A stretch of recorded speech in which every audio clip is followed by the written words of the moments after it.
IDBM Challenge, Season 1, Episode 7. What is design thinking? Why should you care about that? In today's episode, Lotta, a design thinking expert, gives you the basics of design thinking to get you excited about the concept more. Enjoy!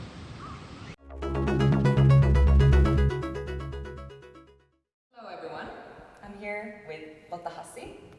Happy to have you here. Thank you, very nice to be here. Would you tell us a little bit about your background? Yes, certainly. So I'll try to keep it brief, right? No, but so my background educationally is from the business school where I did IDBM. And then I co-founded a design agency, but very soon afterwards I joined the Business Innovation Technology Research Center because I got so curious about the way that designers work, and I wanted to study design and innovation processes. And I spent quite some years at the research center focusing on how do companies innovate and which processes they follow and so on. And then about 6 years ago, I joined the Business School in Barcelona, and that's where I'm based right now. Well, right now we're not on Miami, but that's where I'm working currently. And because you teach design thinking, what is, like, for the people who, as well as the IDBM students, who haven't heard that much about design thinking, what would you say design thinking is? Okay, so what I will say is kind of a simplification, because when you are starting to learn design thinking, like anything, you need first a let's say very well-structured overview of what it is about. And that's what I typically start with when I speak to people that have never even heard about it before. And one way that we can describe it is, let's imagine it as a methodology that has a process and a set of tools. And keep in mind that these tools are originally coming from different, say, fields of design and social sciences.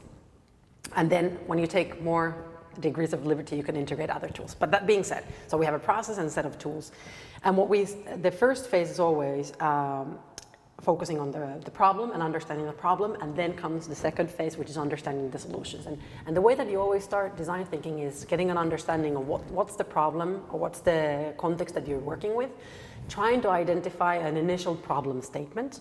How might we improve this or that? Something that already focuses you on a specific user group or user groups, but basically you need to identify some significant, or let's say important stakeholder group, because the next phase is that you need to go or get out of the building, you need to go into that context and understand these people for whom you will eventually be designing. So that's called need finding, for example. So do user research. And then you come back to the office or back to the building from the field and you reflect on those findings. So this is kind of what the first problem phase is about. So initial problem statement, field work to understand what that problem, what the needs are about, and then reflecting on those so that you redefine the problem statement that you had at the very beginning, and you make it more specific and more actionable. Actionable in the sense that you can design some potential solutions for that. So that's kind of the first part. And for each of these, you have different kinds of tools that you can be using. Let's say, for example, for user research, you can do shadowing or interviewing or living the life of, for a day in the life of a person and so on. And also for analyzing those field results, you have different kinds of tools that you can be using. And for designers, I'm sure that several of them are familiar. And several of them come from anthropology, for example. So that's kind of the problem phase. And then when you have that redefined problem statement and you start then entering into the solution space, I'm making it super concrete now. Then you basically, you come up with, you can use different kinds of methods of coming up with ideas for solutions, but you try to come up with different ways on how could you address that problem or that need that you've identified. And then you prototype those ideas. You can give them different kinds of, so prototyping to me means that you give your idea, this could be also like an organizational change. The idea might be a structural change in an organization. So you need to give it some sort of form, typically more concrete or visual, that other people can react to it. So you can share it in a way that goes beyond a verbal explanation, and other people can react to it or use it so that you can collect feedback. And then based on that feedback, you reflect. How does this change our idea? Is this idea worth pursuing? Should we change it? Should we tweak it? do we know enough about the user? Should we actually jump back to the need finding phase, so the initial phases of this process? And there are several cases that I see that people go through very linearly through the process for the first time, and then they arrive at testing the prototype and they realize, we don't even understand what the problem is, and then they loop back to the very beginning of the user research. So these are kind of the general phases in the process. What you need to keep in mind all the time is that it's very reflective, because you can also visualize or kind of imagine design thinking as a massive learning process. So what you're trying to create all the time is understanding about the problems and then understanding about the solutions. And that requires constant reflection and then taking action based on that. And that's why it's iterative. So you're supposed to be revisiting work, or at least reconsidering that work. So now you're describing the design thinking process. Yes. What is the difference then between the design process and design thinking process, or design thinking in general? What should only designers lead this kind of work?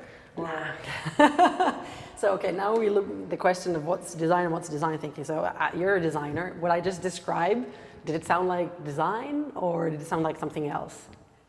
Well, I related it quite much with the design process. But that's the way that I've conceptualized it to myself is it comes from the design disciplines, and now the question that's being asked is, can this process or this way of working, these practices like iterative testing or this constant reflection, can that be useful in other fields? And that's what at least the way that I've conceptualized design thinking is really about.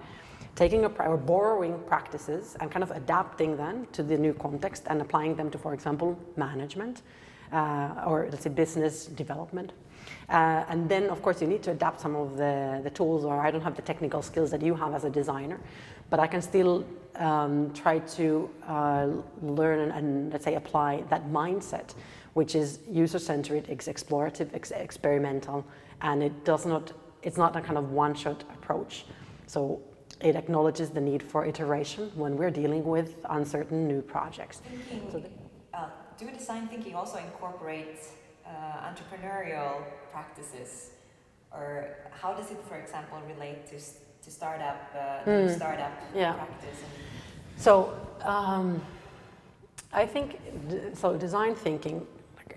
Design thinking is, the way that I see it, is an explorative process that tries to create learning, like I've said. And there are other explorative processes. I'm going to come back to your question. There are other explorative processes that aim to do the same thing, that have originated from different disciplines. So if design thinking originates from the design disciplines, let's say, for example, agile coming from computer science, or what we've seen lately, lean startup coming from the entrepreneurial community. So I feel that all of these, what they try to do is they try to accomplish the same thing. So they're trying to provide some tools or some practices for uncertain environments, and the specific tools that they use or the way that they use them come from the disciplines that they are coming from. So when you ask me, can design thinking, sure. And if you look at for example, lean startup and customer development, there are a lot of I think they even mention, Steve Blank and Eric Ries, at least they mention even design thinking at the very beginning. So there are a lot of similarities, and basically I think the core similarity there is user centricity and very heavy understanding of the user at the beginning and building on problems. In Lean Startup they talk about validating their problems, but basically that's a problem worth solving. And then in Lean Startup they talk about MVPs, minimum viable product, which is, there's a lot of commonalities to the idea of prototyping. So there's similarities, but once again, coming from different or originating from different disciplines, design thinking, for example, if you buy any book that talks about design thinking or tools or methods for design thinking, it doesn't have at least very strong input on how do you turn those ideas or products into sustainable, scalable businesses. It kind of somehow, I always think that it arrives at the point of designing desirable products that should be feasible and viable as well. But it doesn't really provide specific tools on how do you build a successful business on this. So that's what then you need to borrow that kind of tools from other disciplines. That's kind of where it takes you, and then you have to adopt other tools to the process.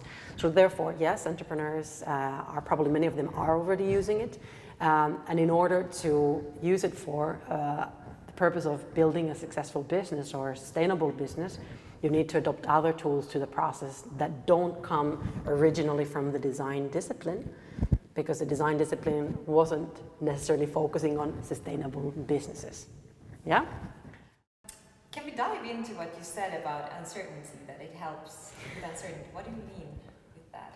So how does, okay, let me jump back, because I know I didn't answer your question of what's design thinking, and that's kind of related to this.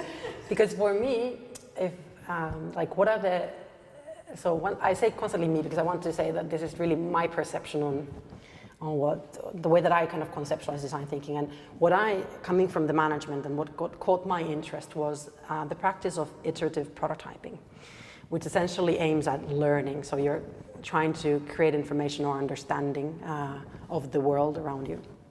And for me, that's one of the key characteristics of good design or design thinking. And another key characteristic is the user centricity. So both of these, what they try to do is bring new information, knowledge, understanding of where we're operating. And that's exactly what you need to do when you're dealing with uncertainty. So if you have an uncertain innovation project, which basically means that at the very beginning, you don't know what's the answer to the problem that you have at hand. You might not even know what the problem is or the root causes of the problem. I mean, that's a very typical situation of where design thinking comes to play, right? So what you try to do through the methodology and different, say, tools that are related to design thinking is to create understanding. So what are the user needs that or what are the stakeholder needs? What is the issue that we're actually tackling here? What kind of solutions should we offer to those problems? And you continue exploring that through iterative prototyping. So it's these two, let's say, key characteristics of the ways that designers have been working, and what, let's say, other fields are kind of borrowing from that field and adapting to their fields, which really helps in tackling that kind of, or let's say, helps in working in uncertain contexts. And what for me was really the source of, or what really kind of got me very, very excited when we had that design agency and I got drawn onto the side of academia was the practice of prototyping, and how little that's actually understood in fields outside of professional design. And that's really a key part of how you're going to be handling uncertainty. Prototyping. Yeah. And prototyping for you, what can that be? Yeah, okay, that's a good question. I'm working on understanding exactly that. The term that I use currently is experimentation. For a couple of reasons. That when I speak to my crowd, which is people that are not used to building prototypes, they kind of associate it with a three-dimensional object that doesn't function yet, only. So what I want to conceptualize as prototyping or as experimentation is basically a kind of wider context of learning. So if we think about service prototypes, which I think is one, let's say, continuation of prototyping that people are getting already more and more comfortable with, understanding what it means. But bringing the mindset of iterative learning, so putting some sort of a proposal of whatever it is out there, getting the feedback, building on that, and then little by little improving what it is that you are designing or working on. So that's how I understand prototyping, and that's what I'm trying to kind of understand. How exactly can we bring that into development of new businesses, into, let's say, managerial problems? So when we are working on organizational issues, how can we bring this mindset to designing organizations? So what do you think makes a great design thinker? What is the attributes that makes a good design thinker? Okay, so I really, once again, the way that I see design thinking is that it aims at learning. So it essentially comes down to what are good attributes of, or what are the attributes of a good learner. And I think that's openness. So the ability to kind of remain, how do you say that? Well, open to new inputs, new ideas that might be contradicting the ones that you started off with. And then not being because a lot of people get kind of nervous of the feeling of remaining open. So I now mean intellectually, when you're, let's say, when you're following a project and they rush to give answers or they rush to a certain solution. So it requires a kind of to be comfortable with that uncertainty of not knowing exactly where you're going to be taking this, and being able to still kind of analytically look at different options that come out. So a certain toleration of that openness and undecisiveness in some sense at the right stage of the project. Because what I see constantly is, now once again, my current experience comes from working with business students, that especially in that world, there's kind of a rush to a conclusion, a recommendation and so on. And it's very difficult to kind of hold them back and say, you don't have to jump there yet. You in fact still should be exploring what the problem is about or what the different options for solution could be. And I think it's because a lot of people feel a pressure, or they do not want to come across like undecisive. So they want to give a solution and so on. Or it could be that our brains are just wired that way, that we want to give a solution and solve whatever it is that we're tackling. So this is at least one thing, that you have to be able to remain open, so diverge before you converge. So that's one, and I think part of that is intellectual humility. So you cannot learn if you think that you have all the answers or you know how the world works. So and I think that's kind of linked with like a curiosity, openness, this intellectual humility, which has to be there. Otherwise, the kind of search that you're doing and the learning that you're doing through design thinking, it might be limited or you're not doing it at all. So that's certainly one or three key attributes or characteristics. Then another thing is, and that's, at least for me, it was very hard, that what you try to do constantly is kind of move fluently between like very concrete action and kind of more abstract thinking. So that's what I mean is in terms of when you're, let's say that you've done field work, let's say that you've been, for example, experimenting with a solution and you get some feedback from that. So then you have to do a lot of reflection. What does this mean for whatever it is that we're developing? Are we missing some information? Should we loop back to previous phases? What should we be doing next? So you have to go from kind of very concrete starting point where you've been having some feedback on some level to whatever it is that you're developing, to go to some very, let's say, analytical and reflective and abstract thinking, and then be able to come back to, so what are the practical next steps that we should be doing? And this links to, once again, uncertainty, because what happens is that you have to be identifying also where do we have these kind of knowledge gaps. So what are the things that we should be learning about next, and then turn that into practical steps. So the kind of second bunch of characteristics that I think are central is this ability to move between practical action and then abstract reflection, and kind of constantly do that. So I don't know if that makes sense. Does it make sense? I think it makes quite much sense. And then I would really like to hear, like, how can you practice these attributes, or how can you practice openness and being comfortable in uncertainty? Is there? Okay, yeah, that's a very good question. So I guess just by doing it, but you need to have, I mean, just also speaking from my own experience, which is pretty much the only experience I can speak from, you need a really good kind of sparring partner for that. So if we're in the world of education, of course, that's when we have coaches and faculty and so on, helping you kind of do the self-reflection on, hold on, how am I behaving? How am I acting in this environment? So that's what we try to do whenever I'm coaching a team or working with students, is do self-reflection. And what we ask often to do is kind of a diary of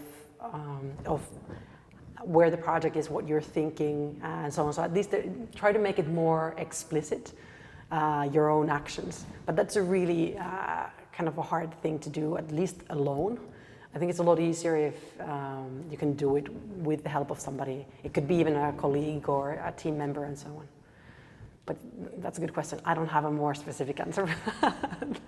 So how can you use design thinking as a strategy for innovation? Or how can you use design thinking to elevate innovation in a project? So where I think the design thinking really helps is that it brings structure to so I always think of on project with high uncertainty, which can come from complexity or it can come from novelty, typically more from novelty. So in this kind of projects, I'd say there are several methodologies or approaches that are similar. So like from computer science, from entrepreneurship and so on, there are different approaches trying to tackle uncertainty in different ways. And design thinking is in one way that you can follow. It gives you structure, it gives you some proposals for tools that you could be using. So that's how, at least in, say, novice teams that don't have much experience from working with uncertainty, I think it gives that kind of a some sort of a guideline in the otherwise unclear environment. So that's where I think it definitely is of help. But the thing is that, at least what I've seen is that when a team, or let's say a novice team, an organization, let's say follows or applies design thinking for the first time, they, like in everything, first you need kind of more structured, clear guideline to be able to go through it once. Once you have the experience, you can already take more liberty in applying. So therefore, I think that design thinking, like other exploratory approaches, they give a good structure, that you have some sort of conceptualization that might help you go through that uncertainty. And then you can start taking more liberties in terms of what kind of methods or tools do we use here, how do we manage this project. So that's what I would say. It's kind of like a lighthouse in the dark. So something to follow, or like, I don't know what that's called in English, but the two kids who were dropping the cookie crumbles in the story, the children's story. So something to kind of follow your way in an uncertain environment. Brilliant. Yeah, thank you. Okay. Yeah, can I go back again to the, because now you mentioned, okay, so now you mentioned that there is a framework within design thinking, if I interpret it right. Yeah. Can you tell us a little bit more, like what kind of, what do I think? Yeah, exactly. What does that framework contain? Yeah. So once again, I'm careful to say always that this is there's several ways that you can conceptualize it. The way that that has made sense to me, that what I kind of think of whenever I talk about it or try to apply or help somebody else learn, is that they're basically two rough phases or spaces where there's the understanding of the problem, because most often the projects start with some sort of very let's say strategic objective or kind of an open-ended problem.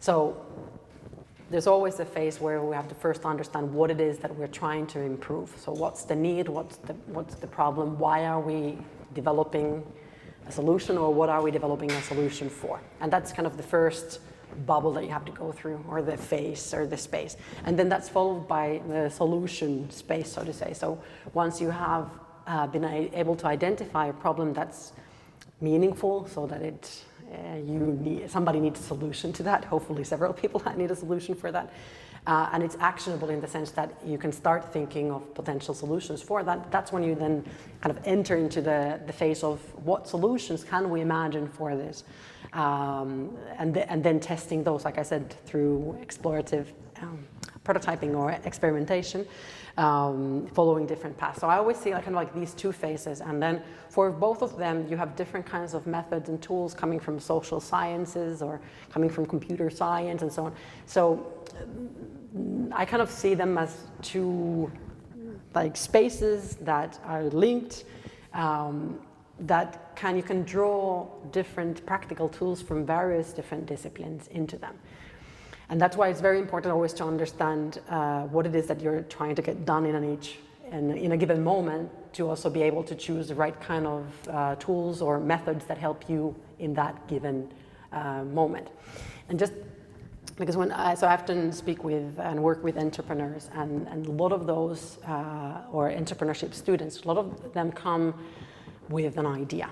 So they have a solution in mind, especially engineers. They have the solution in mind. Or it might be that they have the technology and they don't have the application. But let's say that you have an entrepreneur that has an idea of, this is a future product, for example.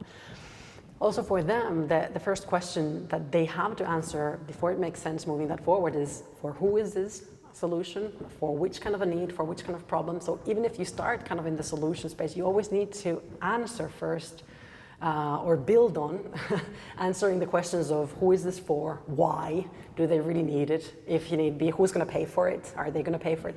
So the problem space understanding always comes first. And then you can jump into thinking of the potential solutions and then evaluating those. Engineering students and business students Yeah. and design students. What do you think about interdisciplinary or multidisciplinary teamwork? What do I think about that? Oh, that it's a wonderful experience. No, sincerely. So going through IDBM myself, and ever since I've been working with designers and engineers and anthropologists and psychologists and so on, I wouldn't change it for anything. And there are several reasons, and why I also think it's really important that more of us get an experience from this. One thing, and the first thing that we see when you start with students that haven't had that experience before, is that of course you learn what the other disciplines do and how they work and so on. I'll come back to that soon. But something that's a little bit more unintuitive is that working early on in multidisciplinary environments really helps you define your professional profile. And the reason is that if you have, let's say you have a designer, a engineer, and a business student, each one of them, they are kind of alone in that team representing their discipline. So it means that you have suddenly other people depending on you, thinking of, you know everything about in design. So can you please like explain this or bring this information and so on. So you get the responsibility of representing your profession. And you have to also defend then your recommendations or your choices in front of people that certainly don't have the background information that you have, but they might not even consider it that important, or they might not be interested and so on. So these experiences really help you kind of build your professional identity in some sense, and that's really what we see in the students that come for the first, let's say they do a project like the IDBM project, they do that for the first time together. It really helps them shape their professional identity or their professional profile. They also get a better understanding of what is it that I'm going to be expected to be able to do when I go into the job market, if that's the case that they're entering for the first time. So that's one thing. And then from the multidisciplinarity perspective, what you learn is, you evidently learn what is it that a designer does in a given project. What are the kind of tools that they work with? What is it that I can expect from a designer or an engineer? How should I be bringing forward my expertise in which phase? So you really learn how to bring forward your expertise and how to best use the expertise that the other people in your team have. I mean, that should be the goal. And in order for that, I mean, you need to know the words that they use. What is it that when a designer says that they're going to do X, Y, Z, what does it actually mean? What is it that they need from me for that? And so on. So all of these are going to be learnings, or let's say can be learnings from multidisciplinary education or working together in a multidisciplinary team. And actually I have to say that I remember the first project that we did in IDBM, we realized really soon when we were talking about our project that I was talking about, so coming from the business school, I was talking about the consumer, the engineer was talking about the user, and the designer was talking about the human. So thank God for the designer. But just, so I think that's very descriptive, because you have three people, let's say participants, looking at the same thing from three different perspectives, and just the choice of words kind of reflects their roots or where they're coming from. And I think that's very descriptive of the kind of work. So you need to have the kind of curiosity to know what the other disciplines can do, want to do, and so on, to really access the kind of tools that you have available in a multidisciplinary team. Brilliant. Okay.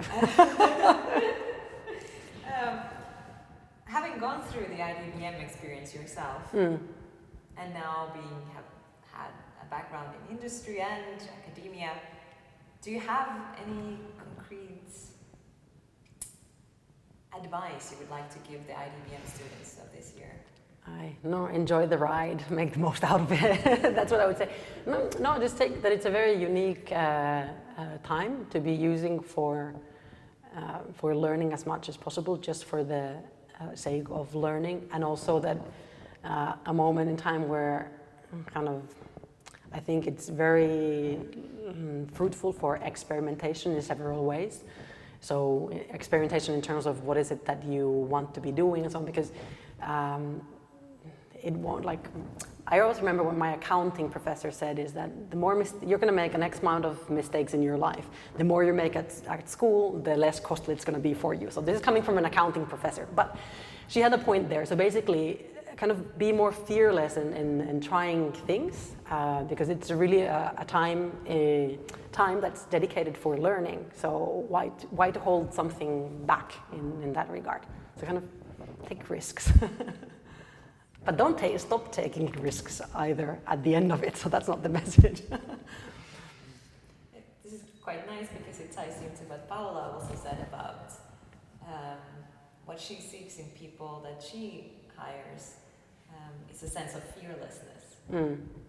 So maybe students in IDBM should practice that. Yeah, and I think it comes from, like, you have to first be curious about something, and then just don't be afraid of following that. I mean, don't over-rationalize it, just go there and find out. If there was a question that you would like to answer, what would that question be? So I'll use this as a chance to talk about something that interests me, that I want to get into, which is how does innovation feel? Yeah, because I think that if you think about innovation, it's really built, I mean, at the core are humans, people. And I feel that the better we understand that, the better we can support innovation, right? So one thing that's been we're going to go deeper into is trying to understand the emotions that are related to innovation projects, especially when we're talking about uncertain innovation projects. Because if you think about, let's think about, for example, entrepreneurs. We already think that they have like a risk-taking ability and so on, and this has been researched up to some point. But what are the other characteristics that individuals should have? And that's really closely related to understand that what are the emotions that we are experiencing in innovation, uncertain innovation projects. Because when we were studying a Finnish organization, and we ask the participants to draw like an emotional roller coaster, because you already know, if you just Google some images of emotional roller coasters innovation, you will find different kinds of images that are very humorous, and I can pass you a few. But they're basically, you know that there are moments when you're just in despair, and there are moments when you're enthusiastic and so on. So I would like to understand that more, and also bring that into when we're talking to students, when we're talking in companies, because I feel that often if the people involved in exploratory projects or project with uncertainty, if at the very beginning they would have an idea of the kind of emotions that they will encounter along the way, I think it will, let's say, help them to not focus so much attention to those emotions, so like fear or frustration, as they go through the process, but they could more focus on what it is actually that they're working on. Because what happens now is that people kind of get maybe even embarrassed by the emotions that they experience, or they think that they're doing something wrong. Yeah. I feel this huge uncertainty or frustration or fear, whatever it might be, and then they think that they are not doing the right thing. Where my experience is that if you don't feel those things, you're probably doing something wrong, or you're not thinking, reflecting enough on the environment or something. So that's why I think that we should really understand better what those emotions are, how to help people understand them and kind of handle and manage them as they go through the process. And I want to say this because I always say to every team that I work with is, you know, these are kind of emotions that people have before they've said that they've gone through. If you encounter these, you know, be proud, don't be afraid, at least don't waste your efforts on trying to get rid of those emotions. Those are good, those need to be there. And I think by understanding this better, we could, I think we could help the teams and the individuals work in a better way in those processes, because it really consumes energy when you're working on this kind of projects and you have to feel frustration and so on. So I want to remove, not because you have to feel those, I cannot remove the emotions, but I want to remove the confusion around those emotions so that people will not feel that they're doing something wrong. Are this sounds super interesting. I think so too. Can you describe us just Describe us the curves? No, I mean, there's always, this is super general. I think IDEO even had like the IDEO mood chart and so on. But if you go to Google Images, you'll get some really funny images for sure. Or can you tie it into like how does this affect the mood in the team? Is it individual or is it within the team, and how? Yeah, of course. I mean, of course, it affects the mood in the team. But I would first I want to understand, because it affects the individual first, and then that has implications on the team and whoever's kind of leading the team on how they can handle that. But I think we need to also be able to handle ourselves and our emotions, because what can happen is, for example, let's say what I was talking before about undecisiveness, of the kind of fear of, on the vulnerability of, I don't know yet what we are doing, that could turn into your kind of, not aggression is probably too strong, but imagine like your frustration and you taking it out on the team. Whereas if you would kind of be comfortable with that vulnerability and knowing that that's part of it, I think you could conduct your work better. I mean, you can focus on the things that are of real importance. So the typical emotions that come out are excitement is one thing, and typically at the beginning it's like, this is the best project ever, we're gonna make such a great result out of this. And hopefully you end up there as well, but we all know what the reality is. But then the fluctuations go between, I mean, other emotions, let me put it this way, other emotions are like frustration or vulnerability. Or then just the kind of uncertainty that often shows as kind of nervousness. So these are the kind of things that are that people are reporting that they experience, and that I think we should understand better. And I think the more people going through also IDBM that know that this is kind of part of the work that we will be experiencing, the better. I mean, the better leaders we're going to have, the better managers we're going to have, the better doers and shakers we're going to have, if they know that that's part of the deal, and just be comfortable with it.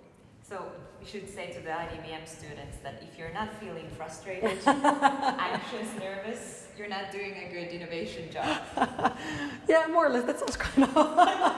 But that's the thing. But especially, I mean that if you're in an exploratory project with uncertainty, and you know from the very beginning, it's super clear as someone, either you are not in an uncertain project or you're not doing the right job. So, in a sense, yes. So I have a little bit of an exercise, and I would like you to just say a word or a sentence, what comes to your mind when I say these words. Technology. Oh, I love engineers. And space, and I mean like outer space. Oh, exploration, kind of scary. Business.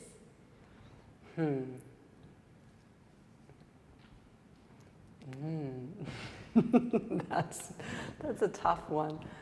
I'm afraid of the associations. Business, okay. Sorry, see, this is not even the first response anymore because I've reviewed all of them in my head. So I would say sustainable. Sustainable, yeah, that's a nice one. How about innovation? You're asking tough associations. Innovation, then I think of technology. Future. Space. Oh. Yeah, because I'm afraid that my currently 8-month-old daughter will want to go to the space, or will go to space, and I'm like freaking out of the idea. Why? Because for me it seems so, wow, out there. It is. Yeah. Strategy. Planning. Design. Doing. Well put. IDBM. Nice times. And IMDb. What is that? We've gotten this reaction before. It's the movie website. Rotten Tomatoes.